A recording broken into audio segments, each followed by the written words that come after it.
Assalomu alaykum, hurmatli kuzatuvchilar. Bugungi bemorimiz misolida gastroshuntirunia ru bo'yicha operatsiyasida ozgina ma'lumot berib o'taman. Bemorimiz ayol kishi, 38 yoshdalar.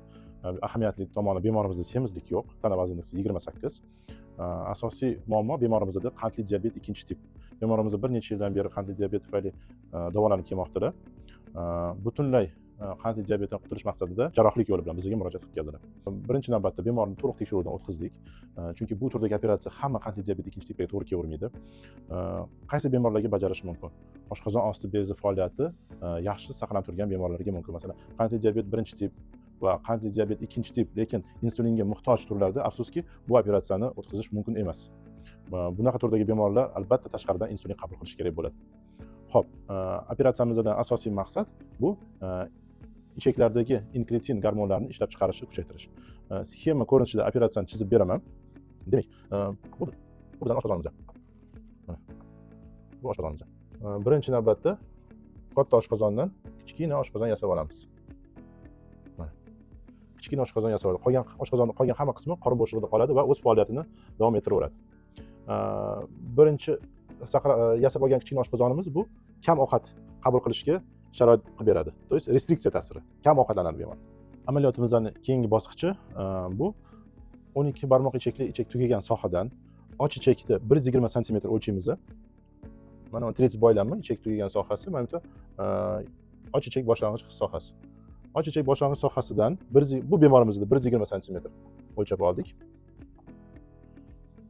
Har bitta bemorda bu ichak o'lchami individual hisob olinadi. Bu semizlik darajasi, qondagi qand miqdori, hamma narsa inobatga olinadi.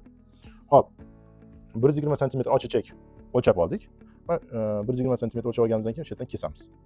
Kesib oldik. Endi bu olib keluvchi ichak qovuzlog'imiz.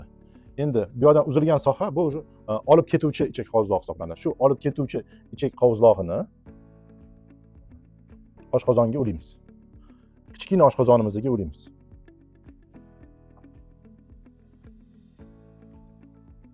Mana. Anastomoz hosil qildik. Kichkina yangi oshqozonimiz bilan va ingichka ichakni olib ketuvchi sohasi bilan anastomoz hosil qildik. Endi bu yoqqa tushgan, kichkina oshqozonga tushgan ovqat mana shu yangi hosil qilgan teshik orqali ichakka o'tadi. Xo'p, 3-bosqichimiz amaliyotimizda bu ikkinchi anastomoz hosil qilish. Endi ichaklar aro anastomoz hosil qilish. Sababi hozir mana jigardan kelayotgan o't suyuqligi. Sxema ko'rinishida o't yo'llarini chizib beraman. Bu yerda mana o't qopi bo'ladi. Bular 12 barmoq ichida katta so'rg'ich orqali 12 barmoq ichagiga o'tadi va ovqat hazm qilishda ishtirok etadi.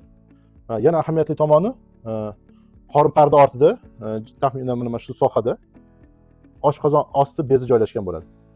Ahamiyatlisi, qandli diabet davolanayotganda oshqozon osti beziga tegilmaydi. Faqat shu oshqozon va ichaklar bilan amaliyot o'tkaziladi. Oshqozon osti bezi demak endokrin qonga insulin ishlab chiqariladi va egzokrin ichakka ovqatni parchalaydigan fermentlar ishlab chiqaradi. Bular olib keluvchi ichak qovuzlog'iga tushadi va shu suyuqliklar ovqat hazm qilishda ishtirok etishi uchun olib ketuvchi ichakni olib keluvchi ichak qovuzlog'i bilan o'zaro bog'lash uchun biz bu yerda 1 metr o'lchab olamiz. 1 metr o'lchab oldik va ichaklar aro ikkinchi anastomozimizni hosil qilamiz. Bu yerda ovqat parchalovchi fermentlar, o't suyuqligida oshqozon shiralari kelib, bu yerda quyilib, ichakka olib ketuvchi ichakka qo'shiladi. Xuddi shunaqa ovqat kam iste'mol qilingan ovqat tezroq yonbosh ichakka tushadi. Mana shu yerda fermentlar bilan qo'shilib parchalanishni boshlaydi va tezroq yonbosh ichakka tushishi hisobiga ichaklarda inkretin gormonlar ishlab chiqarilishi kuchayadi. Inkretin gormonlari ishlab chiqarish kuchaygandan keyin oshqozon osti bezi faoliyati kuchayadi. Ya'ni insulin gormon ishlab chiqarilishi kuchayish hisobiga qondagi qand miqdori tushishni boshlaydi. Xulosa qilib aytganda, bu operatsiya hammaga ham to'g'ri kelavermaydi. Shuning uchun dastlab tekshiruvdan o'tkaziladi. Agar oshqozon osti bezi faoliyati, ya'ni endokrin faoliyati, insulin gormon ishlab chiqarish faoliyati yaxshi bo'lsa, unda bu operatsiya qandli diabet 2-tipni davolashda juda yaxshi samara beradi.